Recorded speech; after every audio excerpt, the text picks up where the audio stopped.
Hey everybody, Boone Wyatt with the 323 Concept Furniture Restoration here. You are watching the 323 vlog and we thank you so much for doing so. This is a video that a lot of people have requested over the last several months, even years. And I'm finally getting around to doing sort of a preface video. It won't be a full, in-depth, detailed video of how to do this. Mainly because I picked up a power recliner and a manual recliner hoping I'd be able to show you how to convert a manual to a power and a power to a manual based on what you were wanting to do.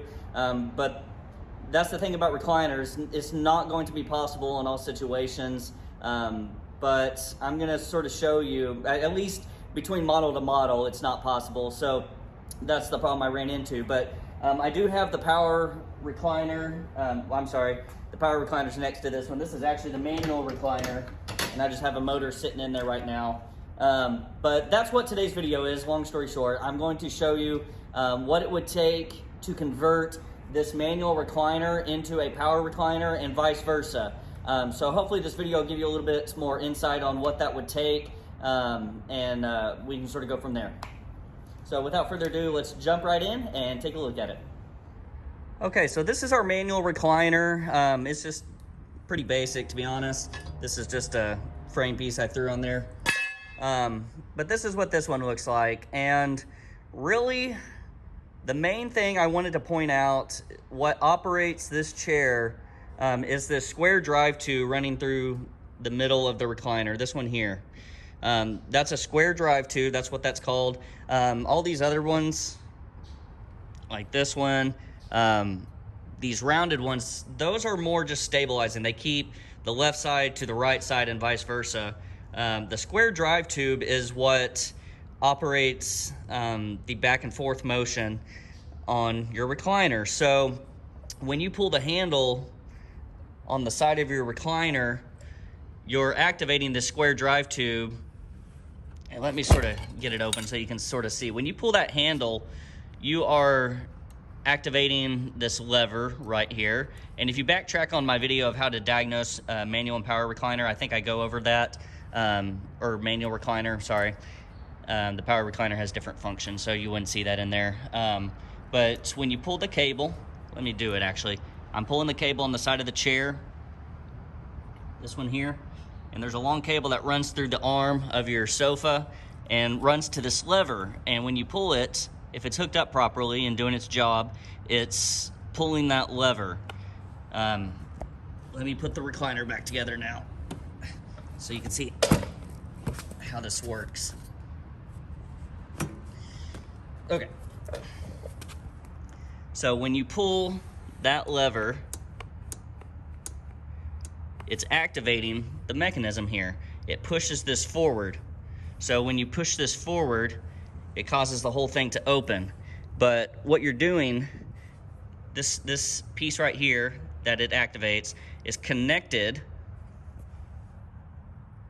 to your square drive tube. You see that bolt running through there? That is the square drive tube, and that is what is operating this. So I wanted to preface our video by showing you that. So say you pull the lever, you're gonna activate this part and the whole thing opens. See that square drive tube rotating? That's what's allowing that to work. So now let's jump into what would it take to turn this into a power recliner, or vice versa. We'll start with how to get a manual to a power first. So first things that I would do is I would probably just go ahead and take out your lever here. I have more in-depth video of how to do that, but basically you're just gonna loosen this screw. There's a nut on the other side, if you see it right here. You might have to hold that with some pliers or a socket and loosen that screw, get your lever out of the way. That should just pop loose.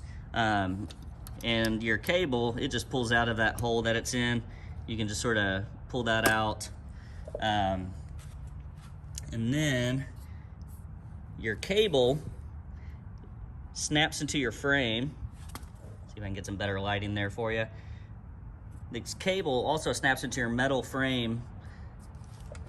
And on the other side, if you get some needle nose pliers and pinch both sides of that clip, that should come right out. And I would just store that into the arm of your recliner, keep it handy just in case you ever want to convert it back. And honestly, I think I would just leave the handle on the recliner, because whatever you get next probably won't fit the same opening that they cut there. So what I'm going to recommend is the power switch that you replace it with. And what I'm going to recommend is that you replace it with a remote like this here. This isn't the simplest. They make a simple 2-button power switch, sort of like the one on this recliner. It's just got your up and down function. But that's what I would go back with, is an external remote. It's got a little bit of a expandable cord here, and that's just going to end up plugging into the motor once you get the motor installed. So that being said, let's jump into what it would take to get your motor in there. Now that we know that your square drive tube is sort of the magic to make this happen, let me introduce the motor to the situation.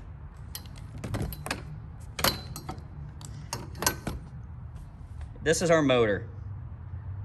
You might see a couple different variations of this, but 9 times out of 10, you'll see something really similar to this situation. The reason, I'll go ahead and show you, since you don't think I'm lying.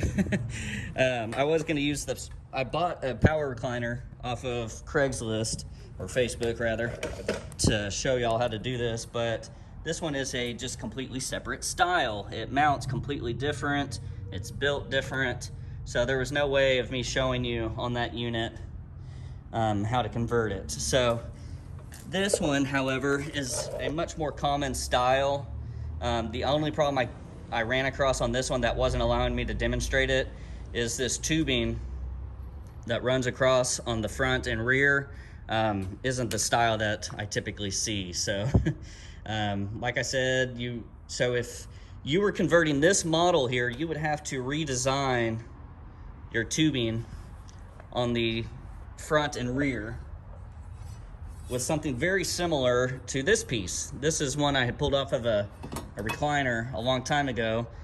You would have to get a flat metal piece like this, and this is actually an L shape for stability.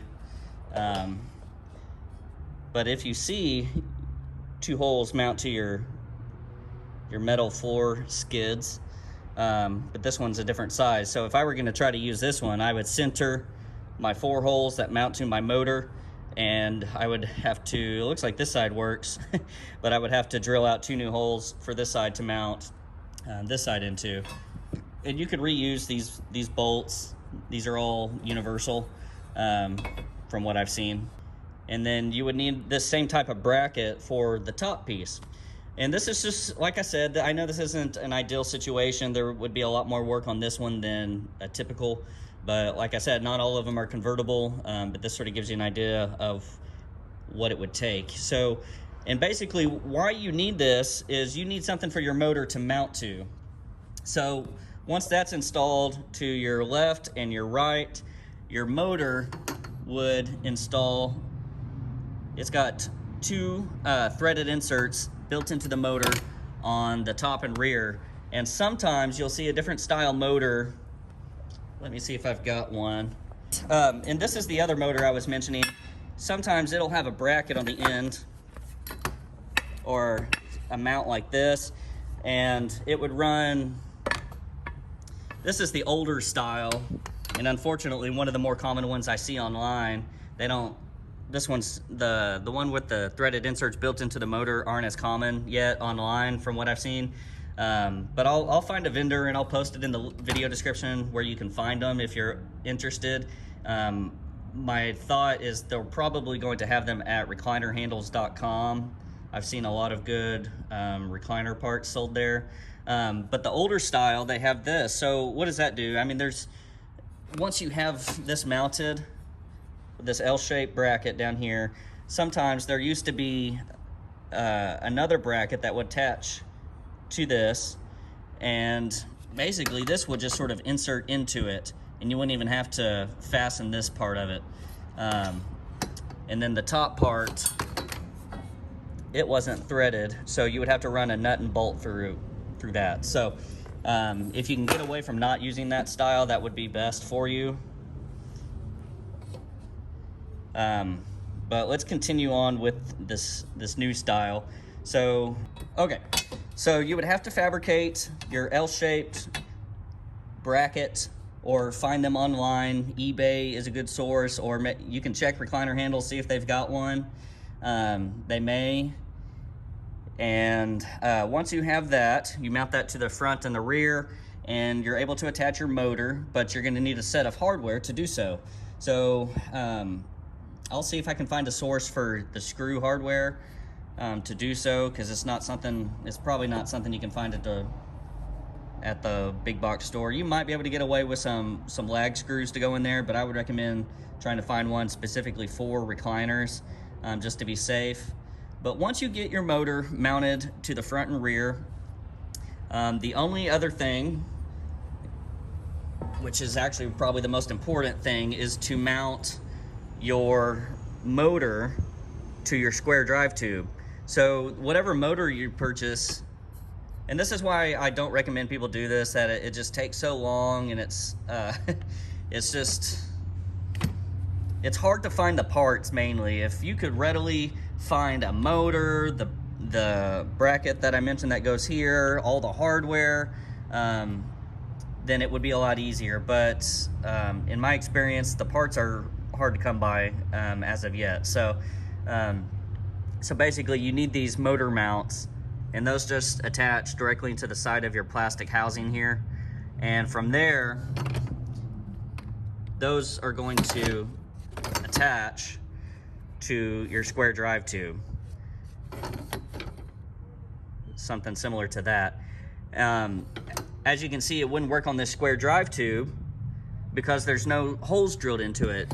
On a manual or on a power mechanism, the square drive tube is different in that it has 2 holes drilled out on both sides for your motor mounts to attach to your square drive tube. And that being said, if you wanted to convert a manual to a power, you could do one of two things. You could purchase a whole new square drive tube, the size that you have in your recliner, and replace it all together, which is, if you can find it, that would be the #1 way to do that.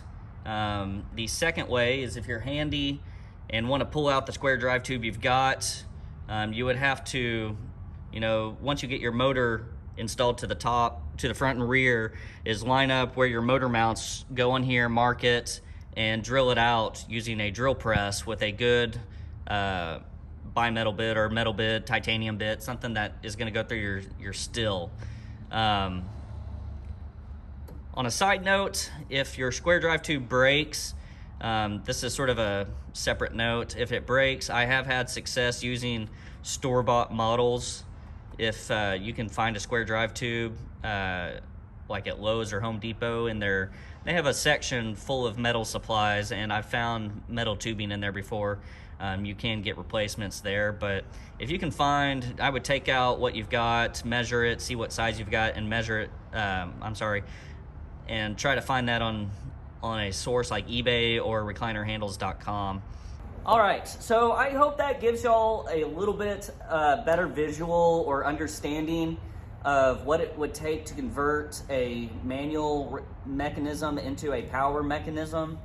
I know it's not the best visual that I could have done because I'm lacking on some of the parts. I'll do a video in the future trying to find some of the parts that we need to actually do this and show you how much work it really is. But I'm pretty sure just from the explanation of it, you can tell that it's a lot of work. So it's a pretty difficult situation. And mainly, like I mentioned, it's because it's hard to find the exact parts for what mechanism you have. If there was a better situation of being able to, go to a resource, type in, these mechanisms were clearly labeled what style you have, typing that in, and all the parts drop down on a list of what you would need, that would be a lot easier. But I honestly don't foresee that happening anytime in the near future. But that's how you go about converting a manual to a power, like I said, you would have to replace the front and rear skids with a flat metal bar that has the holes already drilled in it, or if you make your own, you would have to drill the holes, or make that work to where you can mount your motor to the frame. Once you get that, you have to figure out how to mount your motor brackets to your square drive tube. That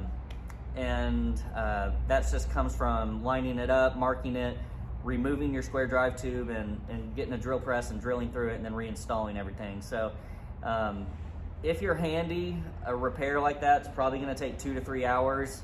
If you're not, I probably wouldn't even recommend it, but it would probably take you all day, maybe even a weekend, to sort of work your way through it. But I'm not trying to scare you out of trying something like that, but I want you to understand it is a big job.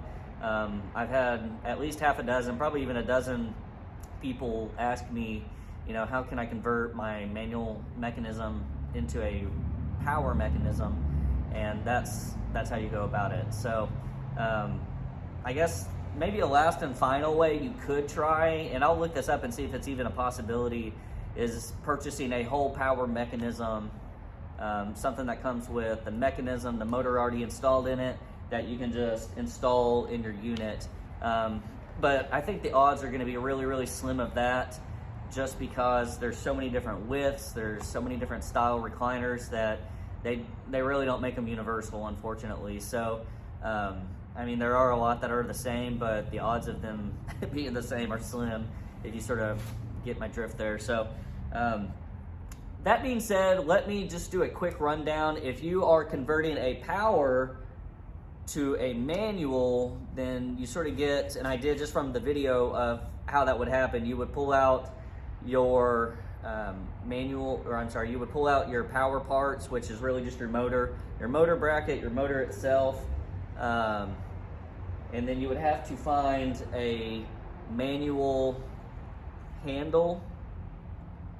Let me give you a quick view of the handle that I'm referring to.